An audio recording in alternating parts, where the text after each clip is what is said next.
Welcome to steno dictation. Dictation 5 second बाद शुरू होगा। स्टार्ट।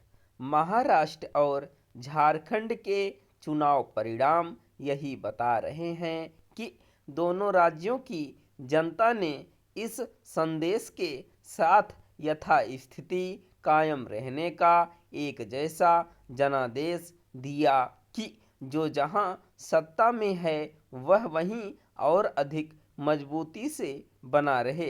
इसी कारण जहां महाराष्ट्र में भाजपा, शिवसेना, शिंदे और एनसीपी अजीत पवार वाले गठबंधन यानी महायुति ने और अधिक राजनीतिक ताकत हासिल की, वहीं झारखंड में झारखंड मुक्ति मोर्चा, कांग्रेस और अन्य सहयोगी दलों ने अपने को पहले से अधिक मजबूत किया। दोनों राज्यों में विपक्ष को न केवल निराशा हाथ लगी बल्कि वह पहले के मुकाबले पस्त भी हुआ। महाराष्ट्र में कुछ ज़्यादा ही, क्योंकि यहाँ महाविकास अघाड़ी में शामिल कांग्रेस, एनसीपी, शरद पवार और शिवसेना उद्धव ठाकरे मिलकर 100 सीटें भी हासिल नहीं कर सकीं। ऐसे दयनीय प्रदर्शन के बाद शरद पवार और उद्धव ठाकरे के लिए अपने दलों को प्रासंगिक बनाए रखना तो कठिन होगा ही, कांग्रेस के लिए भी INDIA की धुरी बने रहने में मुश्किल होगी।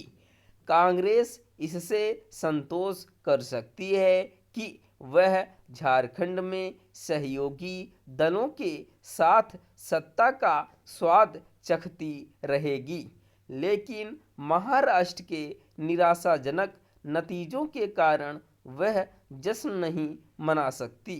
इसलिए और भी नहीं क्योंकि झारखंड की जीत का सेहरा मुख्यमंत्री हेमंत सोरेन के सिर बंधा है।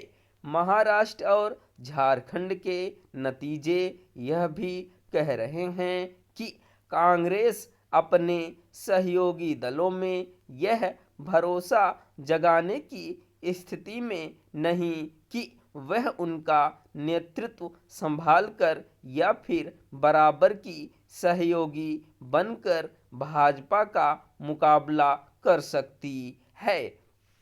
महाराष्ट्र और झारखंड के नतीजे एक जैसा संदेश देने वाले अवश्य रहे, लेकिन यह अंतर भी स्पष्ट है कि जो मुद्दे एक राज्य में प्रभावी होते हैं वे गारंटी नहीं कि दूसरे में भी हों।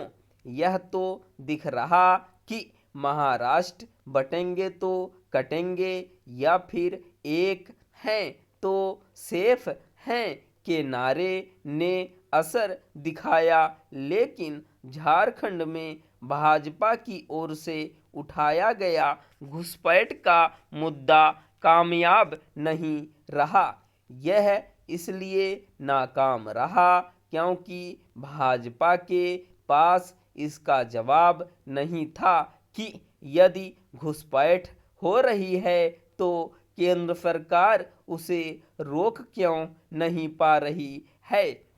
इस पर हैरानी नहीं कि महाराष्ट्र में महाविकास अघाड़ी की ओर से अल्पसंख्यक यानी मुसलमान खतरे में हैं का जो भय का भूत खड़ा किया गया वह औंधे मुंह गिरा।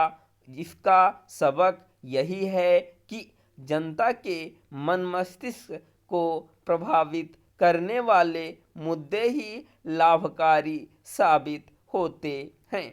महाराष्ट्र का नतीजा यह भी रेखांकित कर रहा है कि संविधान और आरक्षण खतरे में हैं। जैसे फर्जी नैरेटिव के सहारे जनता को सदैव के लिए नहीं बरगलाया जा सकता। दोनों राज्यों का जनादेश एक साझा संदेश यह भी दे रहा है कि महिलाओं को प्रतिमाह पैसा देने वाली योजनाएं चुनावी सफलता का एक बड़ा जरिया बन गई है और अब उनसे कोई भी दल मुंह नहीं मोड़ सकता। स्टॉप।